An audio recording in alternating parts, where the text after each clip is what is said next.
안녕하세요. 저는 꽃밥 박선생 박성우입니다.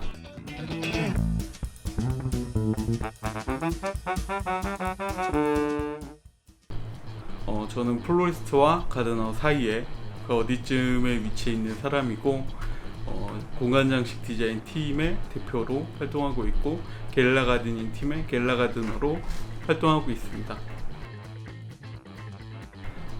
제가 앞전에 올렸었던 게시물은 플라워 디자인에 관한 거였다면, 앞으로는 이제 플라워 디자인과 같이 가드닝에 관해서, 식물에 관해서 좀 이야기를 할 건데요. 오늘은 그 첫 시간인 관수 관리입니다. 그래서 관수라는 건 물주기를 보통 통칭하는데요. 사실 식물이 죽는 대부분의 이유가 사실 물 관리가 잘못되거나 물주기가 좀 어려운 경우예요. 그래서 우리가 물 주는 걸 어떻게 하면 쉽게 주느냐, 아니면 어떻게 하면 올바르게 물을 줄 수 있느냐를 좀 이번 시간을 통해서 알아보도록 하겠습니다. 식물을 많이 죽이는 이유 중 가장 많은 이유가 관수 때문이라고 했는데요. 그 이유는 식물에 얼만큼 수분이 필요한지 우리는 잘 모르기 때문입니다. 저 또한요. 식물을 살 때 화원에서 물을 일주일에 한 번씩 줘라 라고 많이들 들어보셨을 텐데, 사실 그건 좋은 방법이 아닙니다. 식물은 원산지에 따라서 생육 환경이 다양하죠. 온대, 아열대, 열대기후, 정글, 사막 등 다양한 기후에서 자라고 자라는 토양과 습도 또한 다릅니다. 그런데 다 일주일에 한 번씩 물을 준다면 과연 그게 맞는 걸까요? 식물을 죽이지 않는 데 있어서 가장 중요한 것은 식물의 원산지를 파악하는 것이 중요합니다. 식물의 원산지에 기후나 습도, 온도가 어떤지, 어떤 토양에서 자라는지, 물을 좋아하는지 안 좋아하는지 등 식물의 다양한 정보를 토대로 그 물 주는 양과 생육 환경을 조성해 주는 것이 좋습니다. 그럼 그걸 어떻게 일일이 아냐 라고 한다면 우리에게 구글링이 있으니 안심하셔도 좋습니다. 식물을 살 때 정확한 이름만 안다면 그 이름을 통해서 검색해 보면 대체로 식물의 정보가 나오게 됩니다. 원산지나 어떤 형태로 자라는지, 언제 열매가 맺는지 등이요. 그 정보를 토대로 내가 식물을 심고 키우는 환경에 맞는지 파악한 다음에 물을 언제 줄지 정하는 것이 좋습니다. 물론 실내의 경우는 열대 식물이 맞겠고, 실외의 경우는 월동을 할 수 있는 온대의 기후의 식물이 맞겠죠. 물론 심는 시기와 계획에 따라서 기후를 아열대 식물을 심는다든지, 온대 기후의 식물 중 월동을 하지 못하는 식물을 심는다든지 하겠지만요. 그렇게 식물의 정보를 정확히 파악한 후에 물을 주게 되면 되는데, 물론 실내 식물의 경우 실내 습도의 차이가 있기 때문에 수분량 체크가 중요합니다. 그러니까 물을 언제 주어야 하는지 타이밍을, 각을 재는 게 중요한데, 그 각을 어떻게 재는지 알려드리도록 하겠습니다. 앞서 말씀드린 대로 어떻게 하면 그러니까 물을 주는지, 언제 물을 줘야 될지 체크하는 방법 중에 가장 간편하게 쓰이는 방법, 그러니까 실내 식물의 경우에는 가장 흔히 쓰이는 방법은 보이실까요? 이런 막대기를 통해서 확인하는 방법인데요. 화분의 끝부분을, 그러니까 식물의 뿌리가 닿지 않는 끝부분을 깊숙이 찔렀다가 빼면 나무 막대기에 흙이 묻어 나오게 되는데, 이 흙을 만져보거나 아니면 육안으로 흙이 많이 묻어 나와 있지 않으면 물을 주어야 하는 시기가 됩니다. 그럼 반대로 이렇게 작은 식물의 경우 한번 볼까요? 얘는 물을 밖에 내놔서 비를 충분히 맞춘 거기 때문에 물이 좀 충분할 것 같은데, 흙이 묻어나온 걸 보실 수 있겠죠? 네, 이렇게 막대기에 흙이 묻어나온다라는 건 충분히 토양에 수분이 붙어 있다라는 걸 알 수 있어요. 그래서 이러면 물을 적어도 2-3일 동안은 안 주셔도 될 것 같네요. 네, 그리고 이렇게 막대기를 통해서 수분량을 체크하는 방법이 있고, 또 하나는 주기를 설정하는 방법이 있는데, 이거는 식물의 정보를 토대로 하는 것이기 때문에 조금 어려울 수 있어요. 그래서 이렇게 물리적으로 수분을 언제 물을 줘야 하는지, 언제 관수를 해야 되는지 계산하는 것이 가장 좋습니다. 실외 식물의 경우는 아무래도 식물체가 가지고 있는 원산지 기후에 따라서 물을 주시는 게 좋습니다.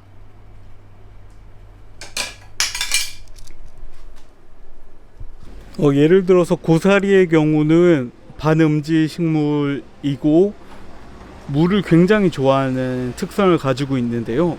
고사리의 경우 공중에 매달려 있는 경우에는 수분 증발이 빠르기 때문에 더 자주 주셔야 하고요. 이런 것처럼 식물체에 따라서, 식물의 특성에 따라서 물 주는 시기를 다르게 주는 것이 좋습니다. 이 밖에 심겨져 있는 식물의 경우에는 식물의 정보에 따라서 물을 다르게 주는 것이 좋다라고 말씀드렸는데, 그거는 식물에 대해서 좀 더 이해를 해야 하고 판단을 해야 물 주는 시기와 방법을 알 수 있겠지만, 그래도 적어도 여름철 고온의 경우는 적어도 이틀에 한 번씩 물을 주셔야 하고, 실외의 경우는 토양이 조성된 곳이기 때문에 물을 그러니까 토양이 조성됐다라는 건 그만큼 물 빠짐이 잘 된다, 토양량이 충분하다라는 것이기 때문에 물을 많이 주셔도 수분이 금방 증발되어서 자주 주시는 게 최대한 좋습니다. 물을 많이 줘서 썩는 식물을 밖에 심지는 않으니까요. 관수 방법 3가지를 설명할 텐데, 그 관수 방법 중 첫 번째는 자연관수입니다. 자연관수라는 건 빗물을 이야기하는데요. 자연적으로 비가 내리는 것 뿐만이 아니고 빗물을 저장해서 저장한 빗물을 관수하는 것을 포함합니다. 지금은 장마 기간인데, 이번 장마는 마른 장마라고 하는 관수량이 적은 장마였습니다. 내륙의 찬 기운 때문에 주변에 비구름이 모이지 못해서 장마가 이틀 만에 끝났는데요. 그래도 어제부터 아침까지 많은 비가 내려서 한시름 났습니다. 지금은 비가 오진 않네요. 가드너에게 비는 사실 축복과도 같은데요. 물론 일을 못하게 돼서 일정이 좀 딜레이 되는 애로사항이 있지만, 그래도 물을 주는 고된 노동을 멈추게 해줍니다. 한여름의 경우 이틀에 한 번이나 하루에 한 번 물을 주어야 되고요. 겨울의 경우에도 마이너스 5도가 되기 전까지는 물을 주어야 합니다. 관수라는 건 좀 가드너에게 강박스럽게 다가오는데요. 또 여름철에는 해가 뜨거운 10시부터 4시를 제외한 시간에 물을 주어야 됩니다. 아침이나 저녁에요. 겨울의 경우는 반대로 가장 따뜻한 11시부터 3시 전까지 가장 따뜻한 시간에 물을 주는 것이 좋습니다. 물론 눈이 오거나 비가 내린 시기에는 충분한 관수가 이루어졌기 때문에 한 2-3일 후에 물을 주어도 됩니다. 그렇게 빗물은 가드너에게 있어서도 축복이지만 식물에게도 굉장히 긍정적인 영향을 끼치는데요. 빗물은 필터링 되는 수돗물과는 다르게 미네랄이 풍부하고 미생물이 많기 때문에 식물에게 좋은 영양분이 됩니다. 실제로 빗물을 준 식물과 수돗물을 준 식물은 생장력에 굉장한 큰 차이가 생깁니다. 되도록 자연관수인 빗물을 받아서 주는 것이 좋지만, 우리가 비를 내리게 하는 능력이나 빗물 탱크가 있는 것은 아니니까 비가 올 때 화분을 밖에 내놓거나 빗물을 통해 받아 물을 주는 것이 좋은 방법이 될 수 있겠네요. 그런데 저희는 자연관수를 계속 이용할 수는 없죠. 계속 비가 오길 기다릴 수는 없으니까요. 그래서 물을 주게 되는데, 우리는 관수를 하게 되는데, 관수의 방법은 굉장히 다양하게 있습니다. 전적 관수, 자동 관수, 직접 관수, 간접 관수, 굉장히 다양한 방법들이 있는데, 크게 3가지로 보자면 시스템을 이용한 자동 관수, 그리고 또 하나는 직접 물을 주게 되는 직접 관수, 그리고 또 하나는 간접 관수가 됩니다. 근데 이 세 가지가 있지만 사실 우리가 직접적으로 알아야 될 건 직접 관수입니다. 간접 관수나 뭐 자동 관수의 경우는 사실 저희가 이용할 수 있는 시스템이 뭐 저렴하게 있긴 합니다. 뭐 자동 관수 시스템이라던가 아니면 타이머, 스프링클러 등 이런 것들은 좀 저렴하게 구입한다면 20만 원에서 10만 원 내외로 구매할 수 있지만 사실 그 호스를 연결할 수 있는 그 어댑터와 관이 실제로 우리 집에 있는 호스와 관에 맞지 않을 확률이 높아요. 그래서 그걸 또 다시 호스에 맞게끔 하려면 다시 설치를 해야 된다던가 노즐을 바꿔야 되는 경우가 생기는데, 그러면 비용이 너무 커지기 때문에 우리는 일반적으로 직접적으로 물을 줄 수 있는 직접 관수에 관해서 한번 보도록 하겠습니다. 직접 관수에는 사실 두 가지가 있는데, 하나는 물 조리개를 통해서 하나하나 물을 날라서 물을 주는 방법이 있습니다. 보통은 물 조리개라고 하는데, 물 조리개 가장 큰 거 하나에 20리터 정도가 돼요. 근데 그 20리터 정도가 되는 물 조리개를 1m 1m 면적의 물을 주려면 적어도 200m에서 300리터 정도는 줘야 되는 거거든요. 그러면 벌써 적어도 7통 정도는 넘게 줘야 되겠죠. 그렇기 때문에 사실 물 20리터를 들었다 내렸다를 10번, 20번을 반복한다는 건 사실상 불가능하기 때문에 실외의 경우에는 무조건 호스를 건에 연결하거나 스프링클러에 연결해서 물을 주게 됩니다. 건이나 호스를 구매하는 데는 적어도 5, 6만 원 안에서 해결할 수 있기 때문에 꽤나 엄청 저렴하게 구매한다면 10,000원, 20,000원에도 구매할 수 있기 때문에 사실 실외의 경우에는 호스에 연결을 해서 건을 연결해서 물을 주시는 게 가장 좋고요. 건을 실외 정원에, 그러니까 바깥에 있는 정원에 물을 주는 경우 1m, 1m 정도의 공간이라면 30분에서 40분 정도 물을 주는 것이 가장 적당합니다. 그래서 물 세기는 강하게보다 약하게 물을 틀어서 물줄기를 약하게 틀어서 주시는 게 가장 좋고요. 식물체에 물을 주게 된다면 아무리 약하게 준다고 하더라도 물에 세기가 있기 때문에 식물이 다칠 수 있습니다. 그래서 주변 땅을 적시듯 식물체의 주변을 이렇게 둘러가면서 원형을 두르면서 물을 주시는 게 가장 좋고요. 시간은 앞서 말씀드렸던 것처럼 30분에서 1시간 정도, 1m 1m 정도의 공간이라면 그렇게 주시는 게 가장 좋고, 물 조리개를 통해서 물을 주시는 경우라면 사실 물 조리개로 실외에 주기는 사실 맞지 않는다고 말씀드렸잖아요. 하지만 그렇다 하더라도 주게 된다고 하면 나무 한 그루, 3그루 정도가 된다면 적어도 7통 정도 아니면 6통 정도는 꼭 주셔야 된다라는 말씀을 드립니다. 그래서 실제로 저희가 실외 정원에 정원을 만들었는데 관수의 배관이라던가 배수시설을 만들지 못한다면, 관수 시설을 만들지 못한다면 대부분 손으로 날라서 직접 한 3시간, 4시간 정도 걸려서 물을 주기도 하는데요. 이거는 굉장히 특별한 경우고 웬만하면 호스를 이용해서 물 주시는 게 가장 좋습니다.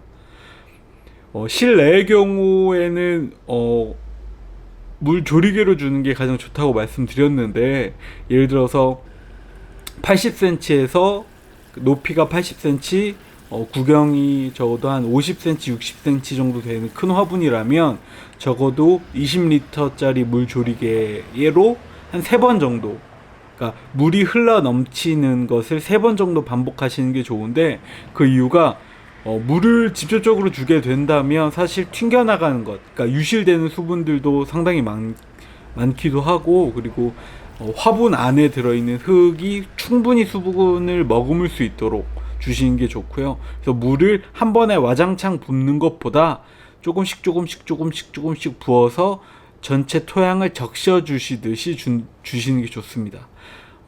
대부분 실내에 있는 큰 화분들을 주기는 큰 이유는 물이 넘쳐 흐를까봐 그걸 걱정하셔서 조금씩 주시는데요. 실내 공간의 경우 여름엔 에어컨을 틀고 겨울에는 히터를 틀게 되는데, 우리가 조금씩 물을 준다면 토양이 어느 정도 수분을 흡수해서 증발시키는 양, 그리고 온도에 따라서 수분이 증발되는 양을 합산한다면 실제로 식물에게 가는 물의 양이 얼마 되지 않기 때문입니다. 그래서 충분히 흙이 수분을 머금을 수 있도록 천천히 부어주시는 게 가장 좋습니다.